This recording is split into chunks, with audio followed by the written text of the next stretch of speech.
Firstly, if you haven't already listened to parts 1 and 2 of this story, I highly encourage you to do that before listening to this.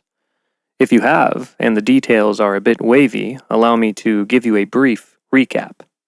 Our story began with Isaac and his brother Henry joining their father on open waters, en route to deliver a shipload of cargo.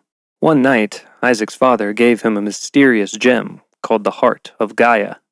He didn't disclose much about the treasure, only that it had been protecting them, and that it held mystical powers.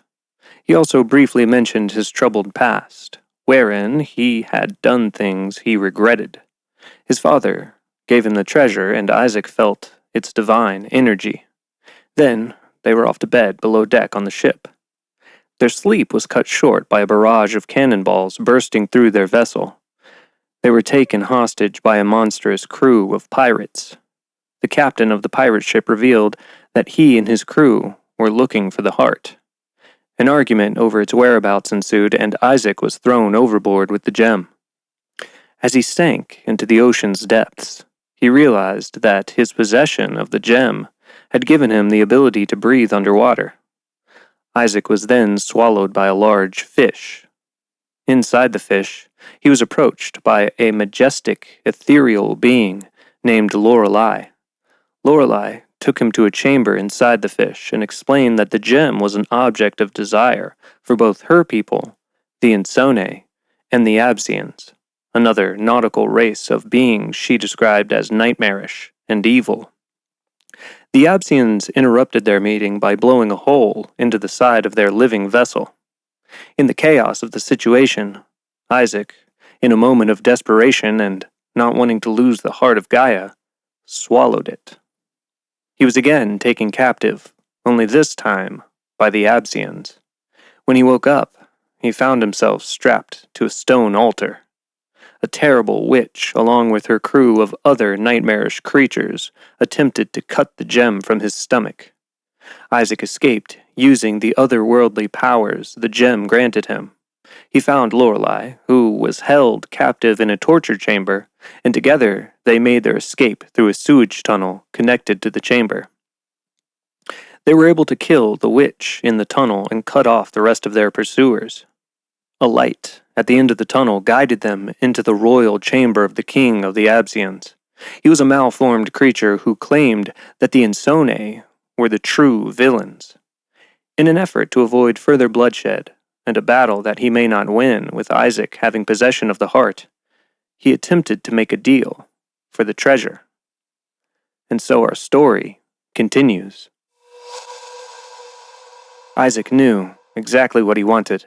It fluttered around his mind like a firefly trapped in a jar. But the words felt trapped behind his lips. He forced himself to say what he'd hoped he wouldn't, knowing that it may be the only way he'd see his family again. My father, my brother, they've been taken and I want them back, set free from these pirates. The king leaned in, his bulbous yellow eyes darting across Isaac's as he stared. Isaac and Lorelei heard his bones scrape again as he moved. Your father, he said. I have placed where you fit into this fractured puzzle, and I have news you may not wish to hear. Isaac looked at Lorelei. She looked back gravely and shook her head. Your father is, or used to be, a member of the crew that currently holds him captive, the king said. What? Isaac said. That's absurd. Even if it was, how could you know that? Why would you know that? Being the king, he replied, I know a great deal about things you could not possibly imagine. Lorelei looked away from him and shifted uncomfortably, trying not to entertain his pompous delusions. I don't expect you to believe me. In fact, I won't waste your time or mine explaining how I know this. I will simply show you how I know this. The king reached beneath his vest with a bony, twitching hand. He pulled out a black sphere and held it up between his crooked index finger and thumb. The flames from the lights overhead reflected off its surface, creating dazzling refractions. It flashed to life, and Isaac could see his brother and father. They were below deck on the ship he'd been thrown from, shackled and beaten. What? How? Take me there now, Isaac shouted. The sphere went black, and his father and brother fizzled out of sight. The king tossed the sphere into the air playfully and caught it with his other hand. This trinket goes by many names, he said. A relic, possibly as ancient as the heart itself, only this treasure comes as a pair. This eye sees the other. They are eternally linked. The other eye, which the pirates currently possess, sees the heart, wherever it is, whoever holds it. That is how they found you, and that's how they were able to take the heart from the Insone years ago. These are tricks, Isaac, Lorelei said. He's a snake coiled and ready to strike the power of the heart from whoever wields it. Oh, do silence yourself, the king scoffed. We need to leave now, Lorelei continued. My people can help you get back to your father, and we can help you keep the heart out of his hands. And now we hear the true lies, the king interrupted. The king straightened his posture. His body writhed and twisted beneath his clothes. His black coral crown shifted on his head. Her people may possess the skill to find the heart, he said. Of that I have no doubt, but they do not have a way to find your father or brother. The crew that has taken them is cunning, and they have countless tricks and treasures from the pages of time that aid them. Isaac squinted his eyes and shook his head, confused and irritated. Allow me to elaborate, the king said. This conflict between my people and the Insone has been trudging along since what feels like the dawn of time. Quite frankly, it got old. It is still old. He creaked and loosened his posture. I sought the help of the crew that you currently seek. That is when I first saw your father, a member of their ranks. I gave them the eye they now possess to find the heart of Gaia in the Insone stronghold, and not surprisingly, they found it and took it. What did come as a bit of a surprise was that they were not interested in the boundless treasures I promised them upon its return. Instead, they took the heart and the eye. Although a surprise it was, I am no fool.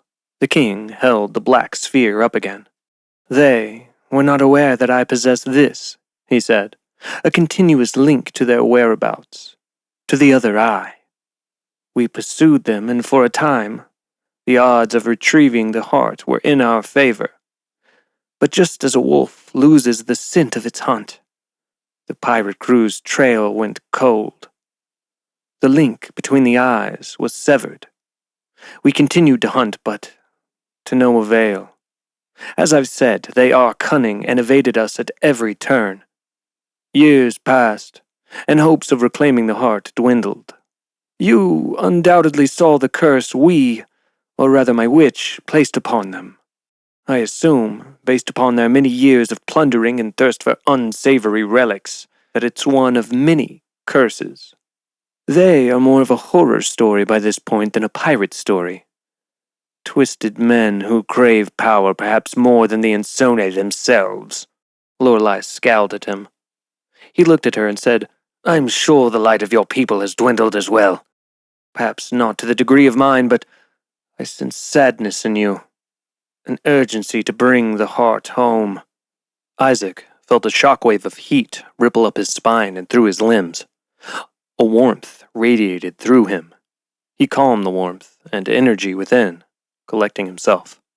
So, if their trail went cold, and that eye you have couldn't see the other eye, how did you find them? Isaac asked. The king leaned in and smiled. That, lad, is another strange piece of this puzzle, he whispered. One day, the darkness of the eye flickered back to life. We could see to the other eye again, not as clear as before, broken fragments, as if looking through a haze, but enough. We knew not where the heart was, but we had enough patience to allow the pirate crew to find it for us. If we could see to the eye again, Their eye could surely see to the heart once more, through their broken visions. Eventually, they found it, and they have the means to find it again. Isaac's head reeled with all of the new information. He wasn't sure what parts of the king's story, if any, were true. The thought of his father being part of a malicious pirate crew sat heavy on his mind. Then he remembered his father's words on the night he gave him the heart. How he'd done things he wasn't proud of. Things he regretted. Although I do not currently possess the knowledge or power to pull the heart from you, seeing as you've killed my witch, the king said, I do know of others that certainly could cut it from you. The king leaned in quickly and raised a razor-sharp dagger of a fingernail into the air. His eyes and face began to droop again. Then he inhaled deeply, sucking his features back to their former state. He exhaled and continued. Let us not resort to that. It would be messy for everyone. Isaac and Lorelei watched as guards shuffled out of doors on the sides of the chamber. They all varied in size and shape. Some had mutated human-esque forms, while others appeared as monstrous fusions of sea creatures and decayed nautical material. As different as they were from one another, they were also uniform. They all wore custom-fitted armor that glistened with pulsing red lights, bioluminescent flexible plating that clung to their skin like moss or algae clings to the hull of a ship.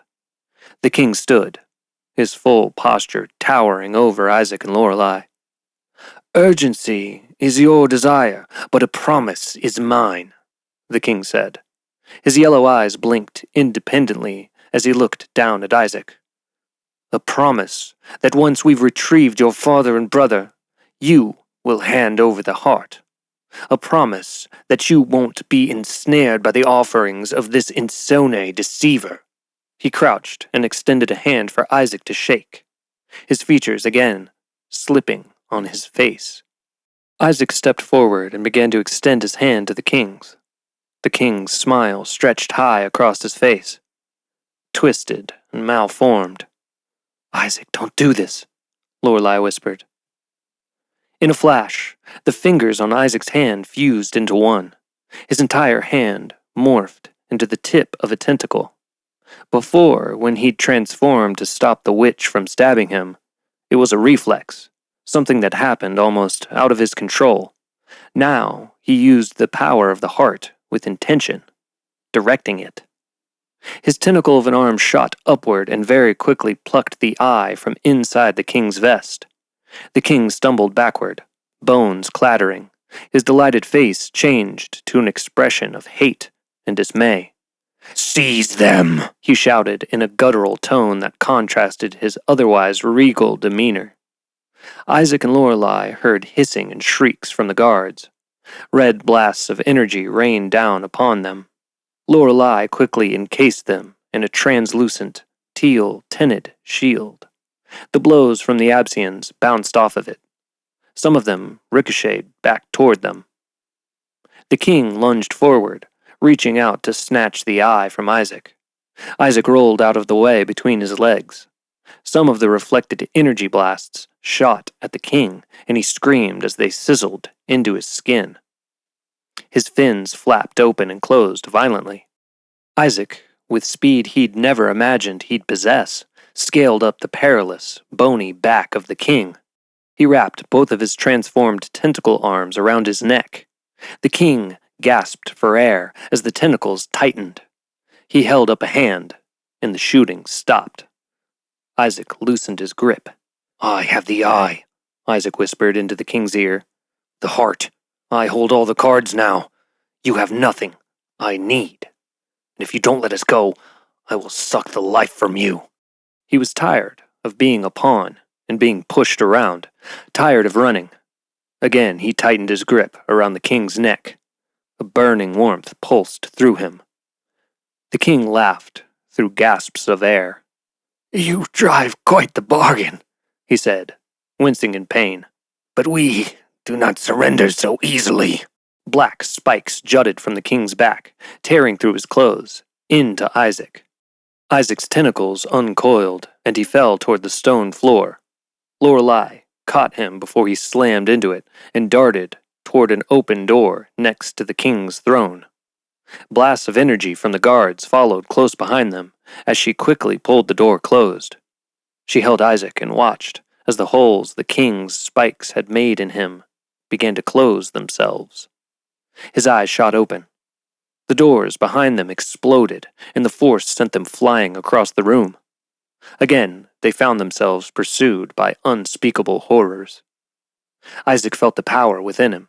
He knew he could stand and fight, but he was pulled by his urge to save his family.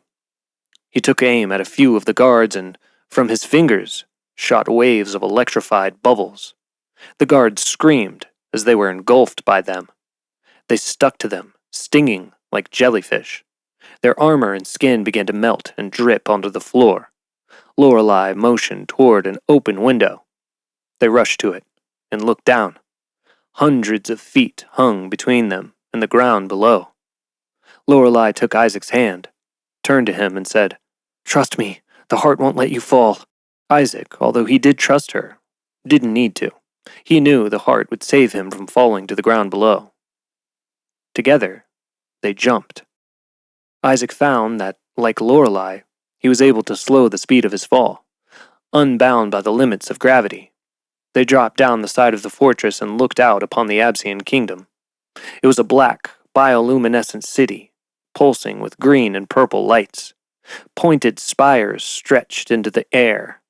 Countless black stone buildings sprawled out in all directions around the fortress. The streets spiraled and swirled, and black smoke rose from chimneys.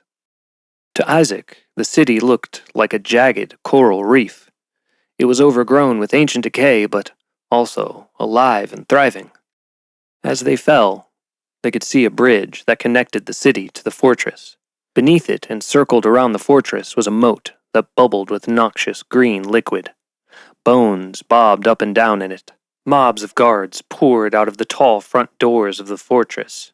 Seeing them fall, they began to shoot red beams at them. Lorelei was able to easily deflect them. However, a few guards from above that she didn't see leaned out of the open window and shot downward at them. Two of the shots hit Lorelei, and she started to plummet. Isaac rushed toward her and wrapped his arms around her. Right before they plunged into the moat, they shot upward. Isaac looked up, and to his surprise, they were caught by a massive parachute that resembled a bright pink jellyfish. It was gelatinous, and the guard's shots dissipated on impact, leaving no holes or blemishes. Isaac realized the jellyfish had come from him. Its arms were attached to his shoulders and back. Another reflex the heart had blessed him with. They flew upward and away from the moat quickly toward the city. The guards below became scrambled red dots. Lorelei stirred in his arms. He looked down at her, marveling at her beauty once again. Soft teal liquid dripped from the wounds she'd sustained. One on her arm, the other on her neck. Isaac placed a hand on her neck, hoping the power of the heart of Gaia would seal the wound. To his dismay, it didn't. Control of the heart seemed fleeting to him. He knew it could heal her, but it chose not to. It had healed him with no effort at all, but refused to heal her in that moment. He remembered the warning of the king. "The heart gives you great strength to do great things, but you are like a fledgling attempting to fly. You may find its power doing you more harm than good." He felt like a fledgling at that moment, being hoisted to safety and protected in the face of danger. The air they were drifting through felt odd and windless. There was enough light to see things below, but everything felt dim and wavy. Isaac looked up and around them. He started to understand where they were. The city was surrounded by a dome, an air pocket. He saw strange, glowing fish swimming on the other side of it. They looked wobbly and distorted, as if he were looking down into the sea from the edge of a boat at dusk. Rogue shots from the guards whizzed by them as they continued to glide upward and out above the city.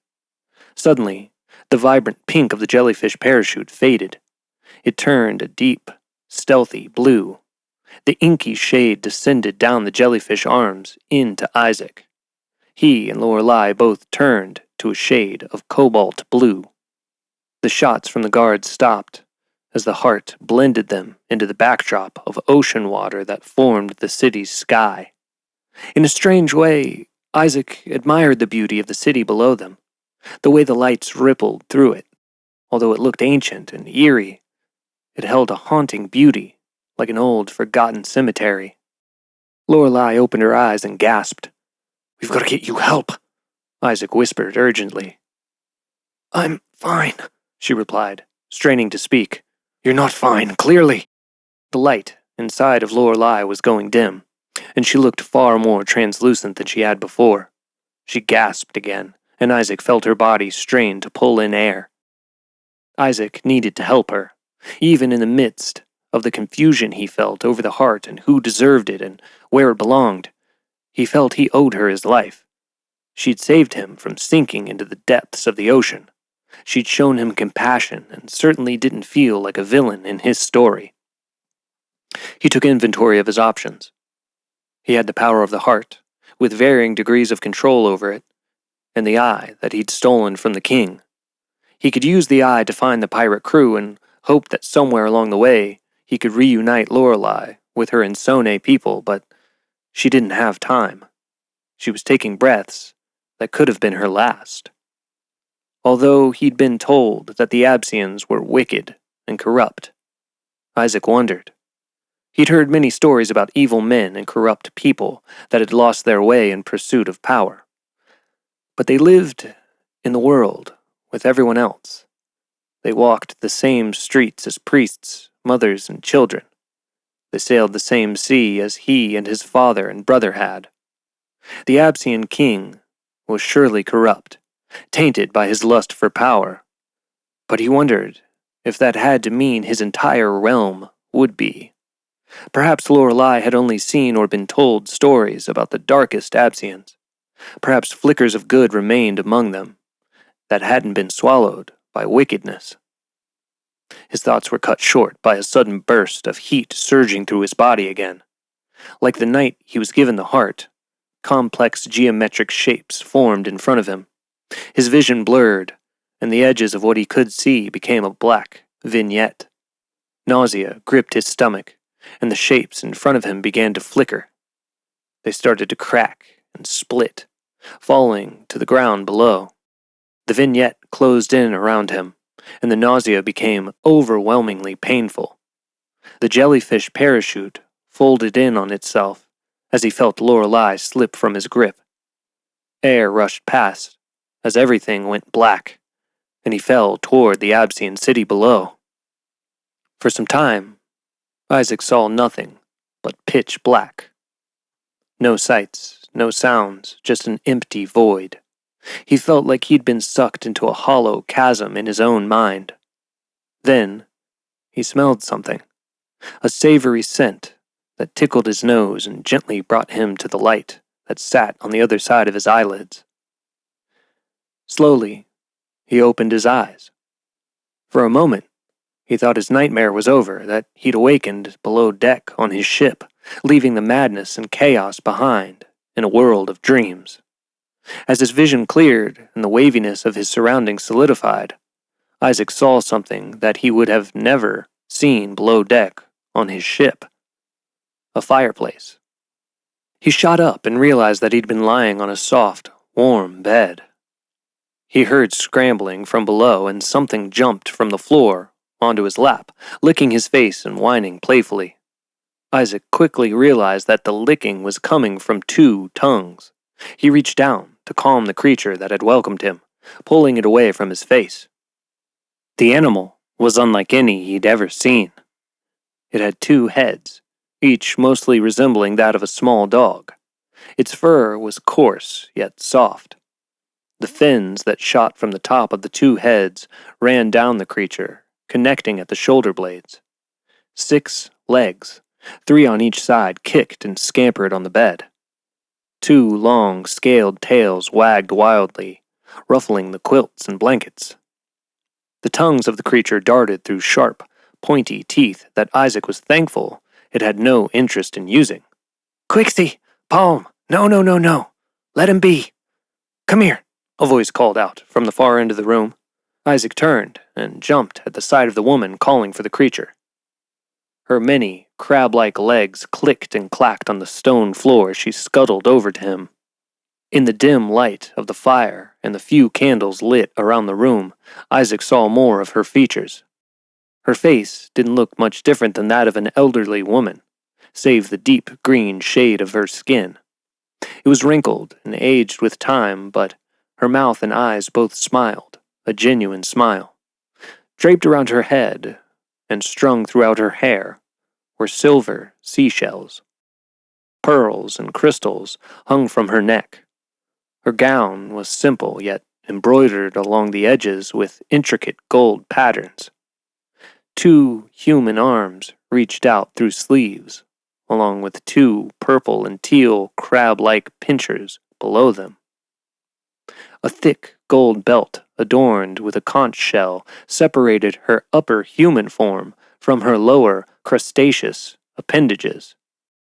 The woman shooed her pet off the bed, then quickly made her way to the fireplace to stir a large hanging black pot of soup.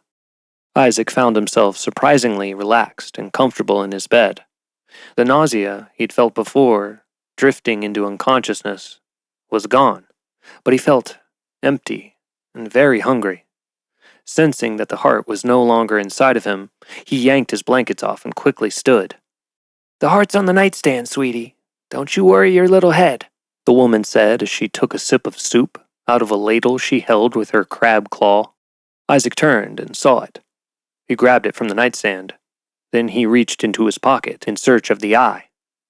Relief washed over him as he felt the smooth black stone. Suddenly, as if a floodgate had opened, the urgency of finding his family and getting Lorelei to safety rushed back into his mind. "Lorelei!" he cried out, scanning the dimly lit room. "Is that her name?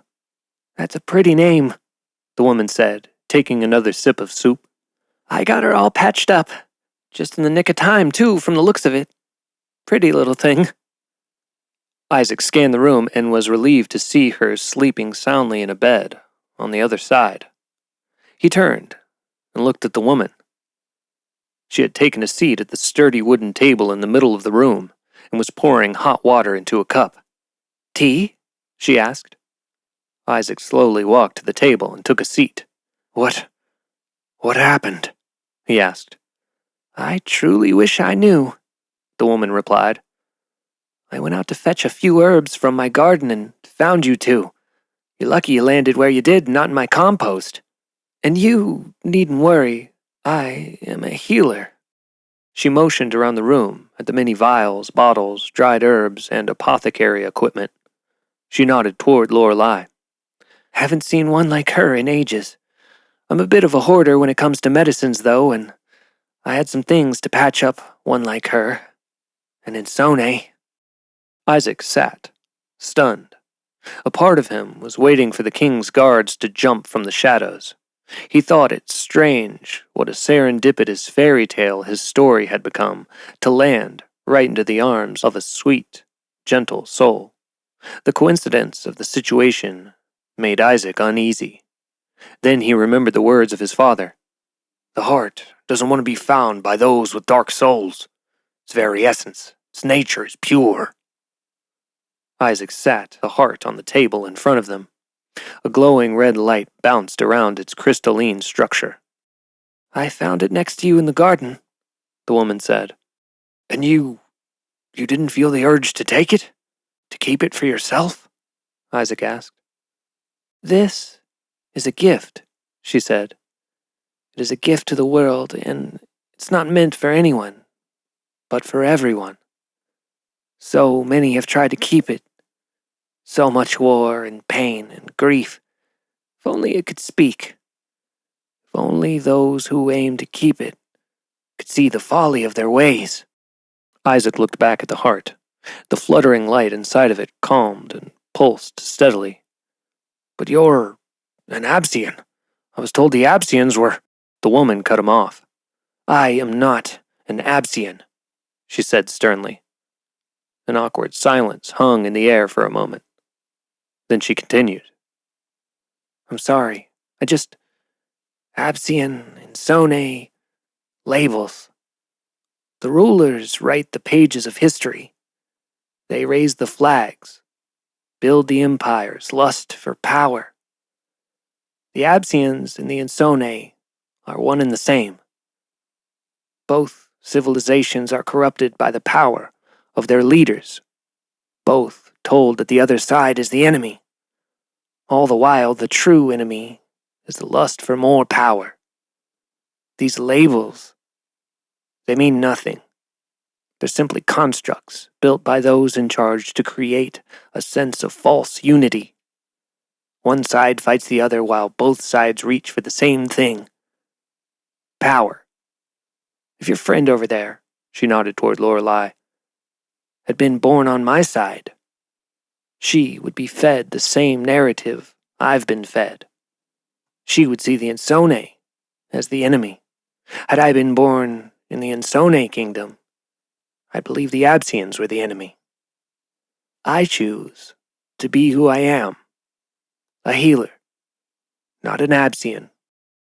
The shackles that hold us from truly understanding who we are and who others are can only be broken by dissolving our connections to our false labels. There is no true healing until we tear down the walls that separate us from one another." Isaac felt guilt. He'd blindly accepted that the Absians were evil, that they were monstrous creatures to be feared. Although the king and his guards were a reflection of that perspective, the kind and gentle woman that sat in front of him was nothing like them. He thought of his father and wondered if he had seen the violence and corruption the lust for the heart had created. Perhaps that's why he left the pirate crew and went his own way, to stop the division, to pull the heart from the conflict, away from the lust of the Insone, the Absians, and the pirates. Isaac heard the woman's pet whimper across the room. He turned and watched as it jumped onto Lorelei's bed. Her eyes opened, and she sprang awake. She looked around frantically, like a caged animal, then locked eyes with the woman. The glow within her intensified, and her hands began to spark. She was ready to defend herself. "It's okay," Isaac shouted. "She's not like them. Look, she took care of you, patched you up. Look for yourself." Lorelei, eyes still locked on the woman, felt her arm and neck. Her breathing slowed, and the intense light within her dimmed. The woman went to the fire, ladled out a bowl of soup and sat it on the table, offering it to Lorelei. Lorelei sat cautiously, having no interest in the soup. She noticed the heart. The light inside of the gem flickered and danced, as if it noticed being seen. Isaac watched her gaze into it. Her eyes were fixed, unmoving. He looked into it too, and his mind plunged into a vast ocean of swirling shapes and sparkling colors. For a moment, he felt detached from his body. His consciousness seemed to drift into the gem itself. He swam in the kaleidoscopic ocean of shapes and colors, becoming one with them. Then he exhaled a deep breath and opened his eyes. He found himself back at the table again, staring into the gem. Then he looked up at Lorelei, and then at the woman who'd saved them. Isaac knew that if he and Lorelei didn't find their way out of the city, the king would find them, and the heart, soon. He pulled the eye from his pocket, and it flickered to life. The captain of the cursed pirate ship appeared in it, smiling and spinning the wheel of his ship. Isaac also saw his father and brother bound to a pole on the deck. The stone fizzled and hissed as he put it back in his pocket. He looked at Lorelei gravely and said, "I know what we have to do. It's time to go." Thank you so much for listening to this installment of the story. I just want to apologize for the length of time between the last episode and this episode, which is a big reason why I put a recap at the beginning of this episode. And moving on into the future, I intend to put recaps at the beginning of each multi-part story, so that if there is even a week, or I feel like even a few days, you can kind of lose track of exactly what was going on. So that was a listener suggestion that I'm going to move forward with. Any multi-part story will have these nice little recaps at the beginning, just to jog your memory and get you back into that world and back into the tale. The reason for all of this length was I had a lot of family stuff happen over the last week and a half, and it took priority over most of my creative endeavors. Almost like the last week and a half to 2 weeks. When it rains, it pours, and the horrors persist, but so do I. Things have stabilized a bit, and I anticipate a much, much, much shorter gap between this episode that you just listened to and the next installment of the story, which will actually be the final piece. Part 4 will be the rounded out ending of this tale. So I hope that you've enjoyed it so far, and I'm really excited to share part 4 with you. After this 4-parter, I plan on making a handful of one-shot stories just for a bit before returning to multi-parters. I kind of shared this little nugget of my intentions and my journey over on the Patreon, but I am working on trying to maintain a more consistent release schedule with this podcast, which I think that's going to mean multi-parters that come out every week and a half, or these shorter form stories that come out every single week. I'm really working toward that, and I feel like the more I learn about writing, the more my ideas get more streamlined, and the more I'm able to effectively reach that goal. So thank you. I'm really just at the beginning of this journey, and I can't thank y'all enough for coming along with me on this writing venture. It's been a lot of fun. I'm learning as I go, and I hope that these stories continue to be entertaining and enthralling for you. Speaking of my Patreon, let's go ahead and get into the shameless plug stuff at the end. If you've listened to any of my other episodes, you already know how this goes, but there are a few ways you can support. You can tell your friends and family about the show. Leave a rating or review. That goes a very, very long way. And then I also have the Patreon, where I share early access to episodes, some exclusive content about what makes these stories tick, and some other things like that. However you choose to support, thank you.